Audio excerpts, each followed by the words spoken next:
Speaking of, look at that. We didn't plan that one. All right. I want to talk a little bit about gut health. I've been getting some questions, and this is the focus of the upcoming nutrition challenge. So I just wanted to give an overview to everyone who came and who is with us now on Facebook Live. A little bit about gut health. So you can flip over your paper and do this with me on the other side. I'll read them out loud because I know it is kind of small. We're going to do two little assessments, a digestive system and an insulin system. So you're going to rank these. 0 is never, rarely is 1, sometimes is 2, often is 3, and always is 4. All right, so the first one. Are you often bloated or gassy, and or does your stomach distend after between meals? So kind of look down like you look pregnant. Yes. And no one in here is pregnant that I know of, so otherwise that would have been like, well, yes, I look pregnant all the time. All right, next one. Do you have diarrhea or loose watery stool that is sometimes difficult to control or come suddenly? Then we've got, do you get constipated or go more than 24 hours without having a bowel movement? Or do you have hard, dry stool that is difficult to pass, resembling small pellets? This is awesome to talk about, right? Specific. Do you have alternating diarrhea and constipation more often than normal stools? Is the next one. Do you get heartburn or acid reflux after eating when you've gone too long without eating or at night? So those are 3 separate options. It doesn't have to be all of those. Do you get heartburn? Is your tongue covered with a fuzzy looking coating, and or do you have chronic bad breath even when you practice good oral hygiene? So if you've got bad breath and you don't brush your teeth, like you can still put it. Does your stomach hurt or cramp? Or do you feel sick or nauseated after eating, whether or not you can associate this with any particular food? So you're like, it doesn't seem to matter what I eat, I get bloated, that kind of thing. And then last one, do you get uncomfortable stomach or other gastric symptoms like gas, bloating, diarrhea when experiencing extreme emotions such as nervousness, fear, or anxiety? All right, we're going to do another one to make a different column for this one. This one looks a little bit at the insulin system. So, do you crave sugary or starchy foods, even when you've already eaten enough or feel full, such as after a big meal or too soon between meals? Maximum 4. Have you noticed an increase in appetite and or thirst in urination recently? Do you get blurred vision that comes and goes? I really hope not, because you're in here like lifting heavy things, so like we got to talk about that if that happens. Are you unusually tired even if you get enough sleep, but notice that your fatigue is relieved by eating something? So you generally feel really sluggish, but you eat something and feel good. Do you feel lightheaded, dizzy, shaky, jittery, or hangry when you haven't eaten for just a few hours? This isn't like, oh, I didn't eat all day and now I'm hangry. This is like, I haven't eaten for a few hours, or you skip a meal.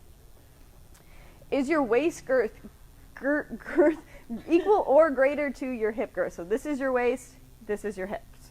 So generally hips are wider than our waist. So if it's the opposite. Do you have difficulty losing weight when cutting calories and or exercising?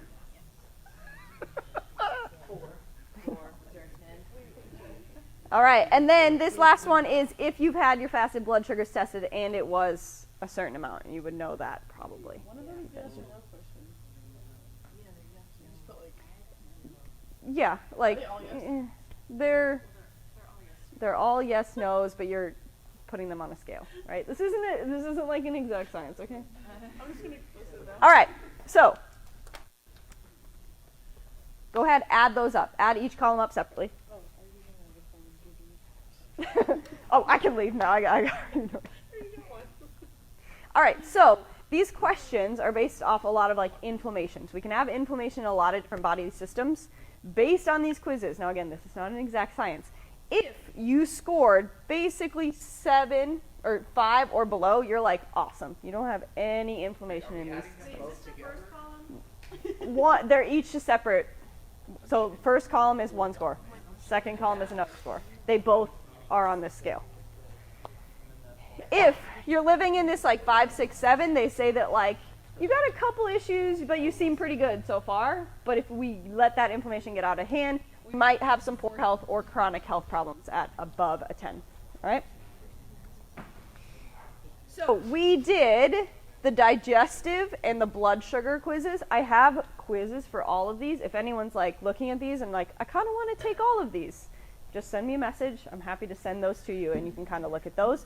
But basically, we all want optimal health. We've got a lot of inflammation in our bodies from stress, from environmental things, toxins, how we sleep, what we put in our bodies.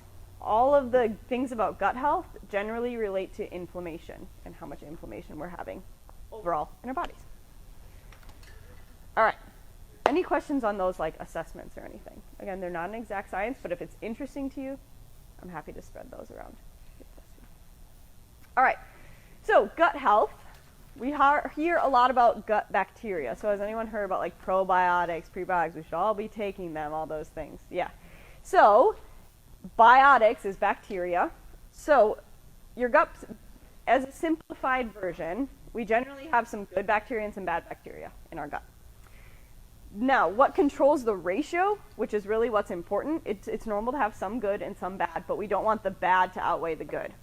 Controls this generally like our fiber carbs to non-fiber carbs like sugar. So for example, if you eat a really high sugar diet and have like 0 fruits and vegetables that have all the good fibers, you're going to have a poor ratio of bad to good. Also, antibiotic use. If you have ever been on like a round of antibiotics and you get some stomach problems, that is why. The antibiotics kill all of your good bacteria as well. So they help cure our sickness, and they're very good. But this is something where if you have to go on antibiotics, it's a good thing to look at your gut health in general. And why does this matter? Like, so what if I have more bad than good? Few things. One interesting fact is that if you have that poor ratio, bad bacteria can actually increase your calorie yield. Meaning like if a food says it has 100 calories, you might somehow extract more calories from those food, which is super interesting. If anyone loves nutrition like I do, I can send you things about this. But it's really interesting, and that could be one reason why perhaps you're like, I'm cutting calories based on what the food labels say, but I can't lose weight. It might be that the gut health is really the underlying factor. So, yep, increases the difficulty of losing weight if you're not normal in your gut health. So, we have something, how can we better this, basically? We have something called the gut-brain axis, and this is why I'm sure most people have experienced it when you get really stressed and you're like, I gotta go to the bathroom. It's like the biggest symptom.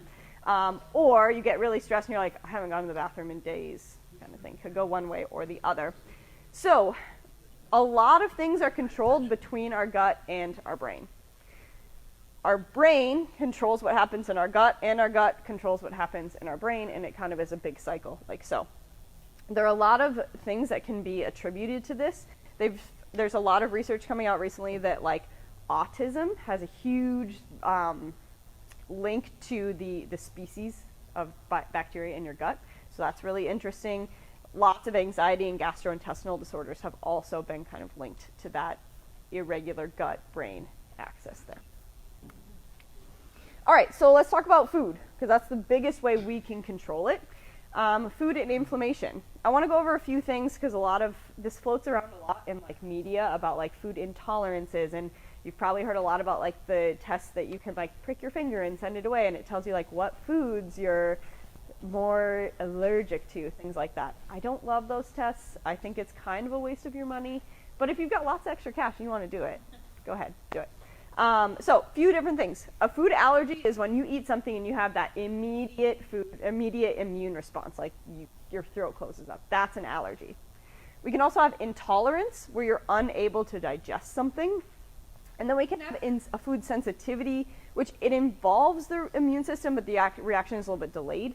So, like, you can have a small amount. A lot of people, for example, like, I can have a little bit of dairy and it doesn't make me feel bad, but I know if I have a lot, that's when I start to feel those symptoms. That would be a sensitivity, not necessarily an intolerance or an allergy.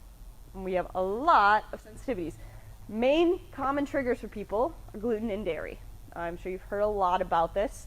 And I want to point out, within all those like food sensitivity tests that you can get done, they're great and they can give you an indication, but the only way for you to truly know is to remove things from your diet for a period of time and then test them out one by one.